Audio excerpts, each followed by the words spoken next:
NIT Silchar এপেণ্টিছ recruitment 2025 ফালৰ পৰা এতিয়া নতুনকৈ ওলাইছে গ্ৰেজুৱেট এণ্ড টেকনিচিয়ান এপেণ্টিছৰ কাৰণে পোষ্ট, আৰু এই পোষ্টকেইটাৰ আপোনালোকৰ আবেদন কৰা লাষ্ট ডেটটো হৈছে 20 জুলাই 2025।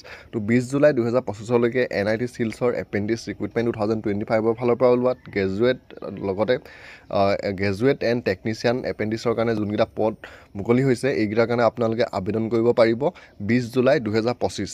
আৰু ইয়াৰে আপোনালোকৰ টোটেল পদ মুকলি হৈছে 33টা, আৰু ইয়াৰ আপোনালোকৰ ডিপাৰ্টমেণ্ট উইচ আপোনালোকৰ ভালেমানকেইটা বিভাগত ভেকেঞ্চিকেইটা আছে। প্ৰথম গ্ৰেজুৱেট এপেণ্টিছ ট্ৰেইনিৰ কাৰণে আছে 7টা পদ, আৰু তাৰপিছত আহিলে আপোনালোকৰ graduate apprentice trainee non engineering BSc BA কাৰণে আছে 9টা পোষ্ট, আৰু আপোনালোকৰ টেকনিচিয়ান ডিপ্ল'মা এপেণ্টিছ ট্ৰেইনিৰ কাৰণে আছে 17টা পদ, আৰু টোটেল আপোনালোকৰ পদ হৈছে 33টা। আৰু এই 33টা পদৰে যি আপোনালোকৰ অনলাইন আবেদন মুকলি কৰি দিছে 23 জুন 2025 পৰা। ইয়াৰ যি আপোনালোকৰ অনলাইন আবেদন সেয়া আৰম্ভ হৈ গৈছে, আৰু অনলাইন আবেদন কৰা যি লাষ্ট ডেট হ'ল, লাষ্ট ডেটটো হৈছে 20 জুলাই।